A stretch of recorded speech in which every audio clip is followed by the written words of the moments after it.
Sports Talk with the Cowboy. Welcome and thanks for riding with the Cowboy. Tremendous victory by our Buccaneers Sunday night, 19-3 over the Dallas Cowboys. A tremendous win. The offense looks good. A little bit of red zone issues getting down there, but Brady was throwing that ball. The offensive line held up, played well, and we got a 19-3 victory in Dallas. It was a great game for the Tampa Bay Buccaneers, the opening of this season. We came out of there with a win. We had a good running game with Leonard Fournette. We had some good passes from Tom Brady. We had one interception, but we had a touchdown to Mike Evans. Julio Jones had a great game. A lot of contributors, and it was a wonderful game. The defense played tremendous. Just great. Devin White sacks. Avante David looked like the old Avante David of 2 years ago. A good pass rush steady by Shaq Barrett, Anthony Nelson, Joe Tryon-Sharinka.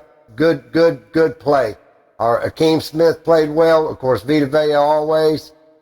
He had a sack. The secondary played tremendous and kept those Cowboy receivers from scoring a touchdown. The Tampa Bay Buccaneers, out of all the games played this week, were the only team to hold their opponent to no touchdown. That says it all. Buck defense, excellent. Game of the week. Game ball to the defense. Offense looked well. We could have scored more points. We didn't need to. And it was a tremendous win. We had our left tackle go down, Smith, with an elbow issue. Hyperextended it. We were kind of scared it was even hurt worse than that. But it's day by day, and he might even be back for the Saint game this weekend.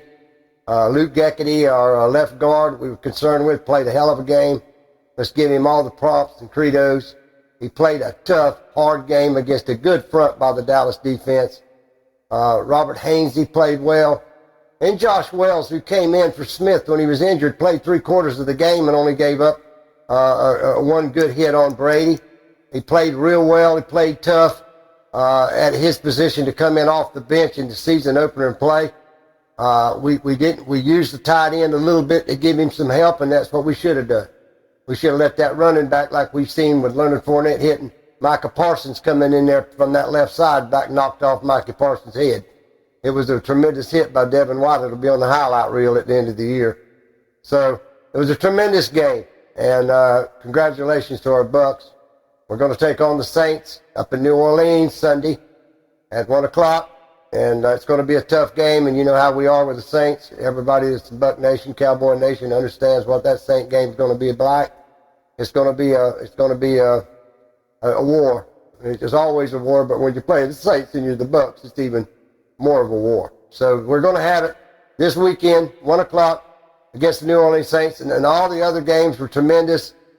Most of them came down to field goals. Some could kick the field goals, like in the Pittsburgh-Cincinnati game. Some couldn't.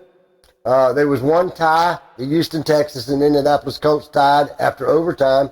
And their field goal kickers couldn't get them a win, but they got them a tie, which is kind of strange to have a tie in the National Football in any season, but to have it on the first weekend is kind of stranger.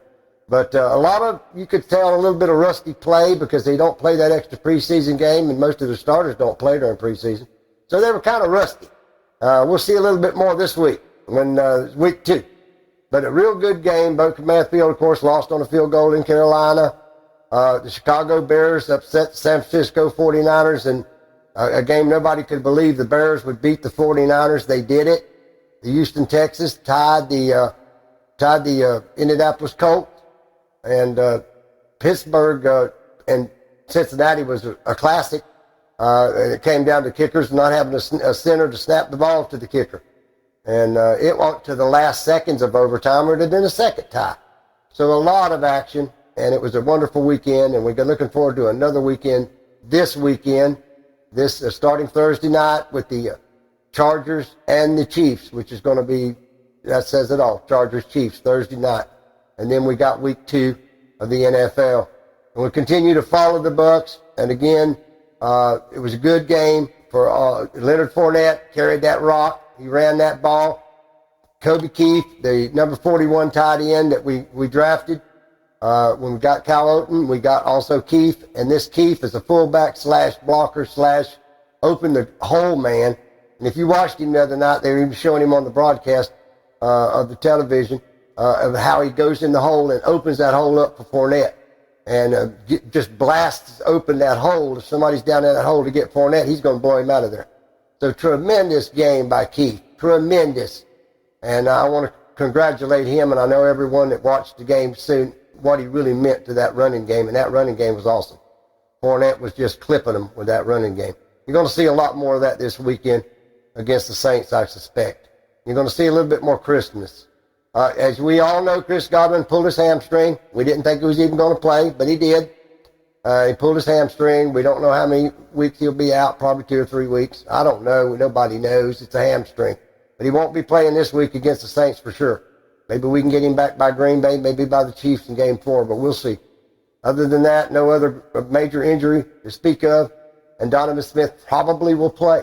If not, Josh Wells will have to do like he did the other night in Dallas and get in there and step it up. Just keep some dadgum help over there with Josh Wells. Get that dadgum fullback Keith in there and let him block. Block. Somebody comes off that edge, either side. Or get Leonard Fournette, as we could see. He can block. Put him in the back and say, somebody comes through a hole, take his head off. And Leonard Fournette showed you how to do it. So congratulations, Tampa Bay. And great week 1 in NFL. We're going to go on to the Major League Baseball now and talk about the Tampa Bay Rays and their hunt for a pennant. It's almost the end of the season. The Rays are closing in on the end of the season with a wild card berth for the playoffs, and they're going to be a wild card contender if nothing bad happens. Juan DeFranco is not here hitting the baseball at this point. He's been injured, been back and forth to Durham, AAA. He's not been able to stay up and stay healthy. He probably will get there by postseason. We hope he will.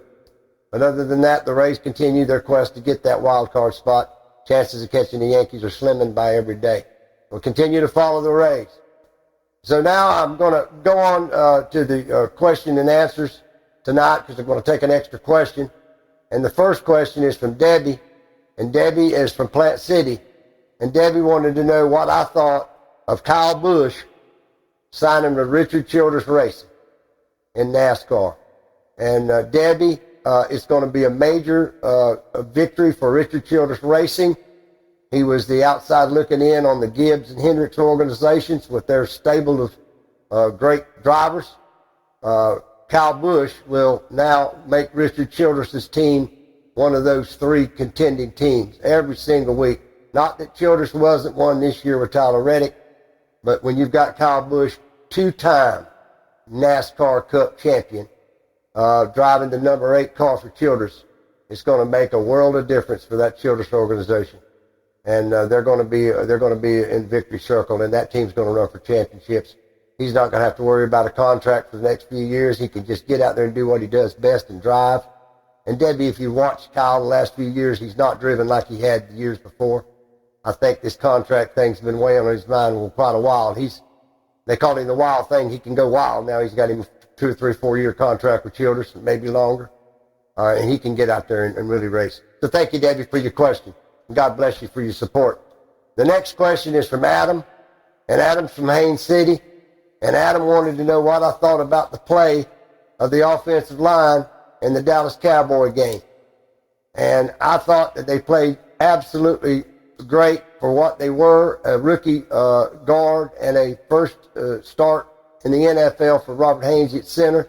Shaq Mason from the New England Patriots at another guard position. And to top it all off, we lost Donovan Smith during the game and had to put Josh Wells in there and played him 3/4 of the first game. So you've got to just give them all credo to what they did. And they ran that ball with Leonard Fournette, and they went down the field into the red zone. They didn't get the touchdowns when they were down there, but they were there. So offensive line was incredible. And they just did an absolutely wonderful job. And there's no other way to say it. You can see it by what Leonard Fournette did on the ground. You can just see it by the domination of that Buck team. They were never in jeopardy. They controlled the ground from the day one, and they controlled the air too. And the defense was swarming like a bunch of bees. So it was just a great, great, great thing. And the offensive line, with all the suspicion by Cowboy too, well, we need to get a lineman. We got to go get a lineman. Well, Congratulations, Tampa Bay Buccaneers. They have the lineman right there right now. Again, we did see Donovan Smith go down with that hyperextended elbow. We don't know how long he'll be out. He could be back against the Saints, but we could use a little bit of depth, okay? Because this is how quick an injury can happen in NFL. One guy goes down, and listen, he's gone. But congratulations to that offensive line. They've done an absolutely fantastic job. Thank you for your question. And the next question is from Murray. And Murray is from Orlando. And Murray wanted to know what I thought about the Jacksonville Jaguars and their loss against the Washington Commanders on Sunday. And Murray, I thought that the Washington Commanders played a good game. Carson Wentz didn't do anything bold, but he steered the ship, and he was a game manager, as they always thought he could be, and he carried the day, and the Commanders won. I don't think the Jaguars played that well. Trevor Lawrence still doesn't look comfortable back there with that offense. There's just too many miscues by him. He just doesn't look like that quarterback we all thought he would. Second year. Now, this is really his first year with this coach, and it's the first game, so I don't want to say too much about it, but I didn't see too much out of Trevor Lawrence that first game. I just didn't see it. I hope to see it, and I'm sure it'll develop. The chemistry's got some good receivers, got some good backs, and got a better line, but it's his first game, as we've said before, and it's going to take a little time to get that rust off, and we'll see about week 2. But I'll reserve judgment. But he didn't look crisp to me, and I'm sure he didn't look crisp to you, Murray. He just didn't look crisp on his passing. He didn't look pushed on his route distinctions and defenses. He just didn't look. And listen, there's another team over there trying to beat him, so they're trying to disguise him as good as they can. So we just have to watch, Murray. God bless you for your question, and we'll watch old Trevor this week with the Jaguars. DJX, what you got for me? Well, Cowboy, you know how we do it. Let's get right off into it. Kittle misses practice. Shanahan says he's made a lot of progress. What you think? Think Kittle might still be banged up. They said he was banged up during preseason, and he was sparingly practiced, and maybe he was in this case. And Kittle's a great player. Yeah. They'll get Kittle back out there. He's a veteran, 10-year plus veteran. Once he puts his pads on and he's well, he'll play. Yeah, he can get. You know what I mean? Done. He's not going to be out of the loop and have to learn nothing, and they don't have to learn from him. Just get out there and play. Right, just get out there and play. That sounds good to me. All right. Players in the 49ers locker room think Jimmy Garoppolo is better than Trey Lance. What you think? I think he is. Mm-hmm. The reason being is he's a winner and he won. Mm-hmm. At the end of the day, it's winning and losing. Right. You win, you lose, you win. Exactly. Okay? Jimmy Garoppolo, again, let's say it like it is. He's a winner. 3 championship games the game before the Super Bowl, and 1 Super Bowl in 4 years. And let me go with that again. 3 games, he the quarterback, Garoppolo, in the championship game before the Super Bowl, and lost it, and won in the Super Bowl as the quarterback. What more needs to be said than that? He's setting the bench, okay? Now, you want to give the rookie time? You want to give him time? Look, Trey Lance can be a great quarterback. But what happened to him when the San Francisco 49ers went to the Chicago Bears Stadium Sunday, and the Bears were 18-point underdogs? What happened to him? Played the whole game. The Bears won. It was miscues, but the field was wet. It was bad condition. I'm not trying to down the man. I'm just saying, Jimmy Garoppolo is sitting on the bench, and he's good with that. But all you guys that are players are saying, this kid's 21 years old, okay? We got him on a 6-year deal. This is his 2nd year. Can he not sit like Jimmy Garoppolo sitting? And they say, well, we don't want Jimmy Garoppolo. We want Trey Lance. And you say, okay, all right. So what his success, Garoppolo's success has been, that's not really good enough for you because he's only been in 1 Super Bowl in 4 years into the championship game all 4 of those years. And you say, yeah, we want to win all 4 Super Bowls. Okay, y'all can dream that. We'll see how Trey does this week. We'll see how he does week 3. But about week 3, if the 49ers come up 0-3, that DJX, that little rumbling in the 49er locker room is going to get real loud. Gonna get real loud. And that ain't nobody from the outside. That's them players in there. Mm-hmm.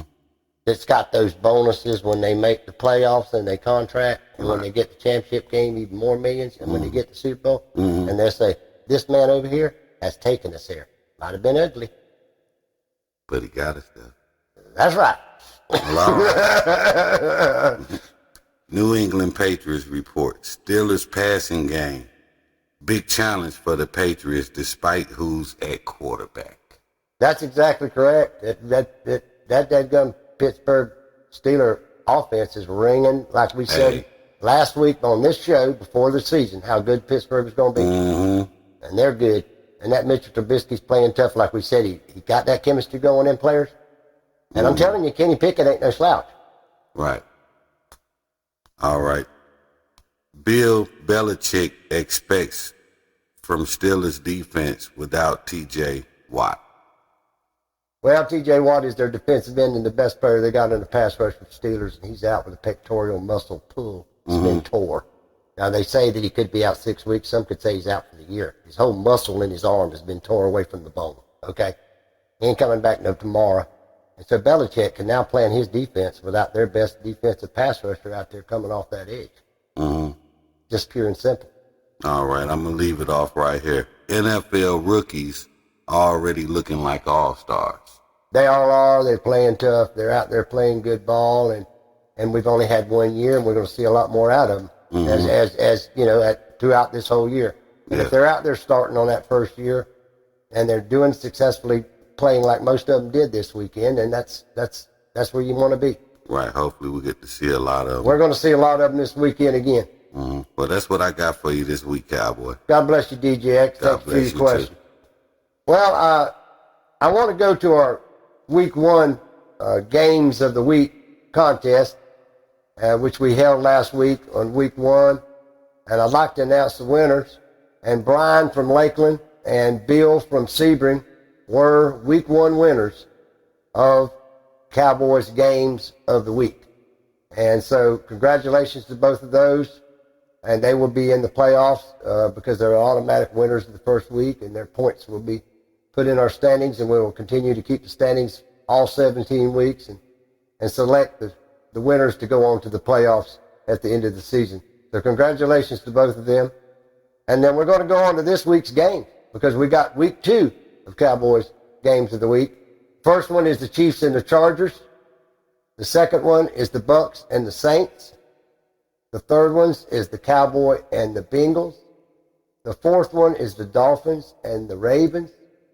And the fifth one is the Lions and the Washington Commanders, a.k.a. for all y'all the Redskins. These are the 5 games of Week 2. Again, the Chargers and the Chiefs, the Bucs and the Saints, the Dolphins and the Ravens, the Cowboys and the Bengals, and the Lions and the Commanders. There's your Week 2 Games of the Week. Put them in the comment, send them. You have a chance to be a winner on next week's show. And so continue to support that Games of the Week. And congratulations to Brian and Bill for their victory Week 1. And now I'm going to go to some college football here. And we had a big week of college football this last Saturday. A tremendous week. Many upsets. Marshall over Notre Dame. Georgia Southern over Nebraska. Appalachia State over Texas A&M. It was a great weekend for the college football. And we want to congratulate the winners and want to congratulate USF on a win over Howard. And we were sorry to hear that the Gators did lose to Tennessee or Kentucky Saturday. We're looking forward to this week's Saturday game, and we're looking forward to these teams as they get Week 2 or 3, depending on their schedule, in college football. And until next week, I want to thank everybody for continued support. God bless you, and Cowboy out.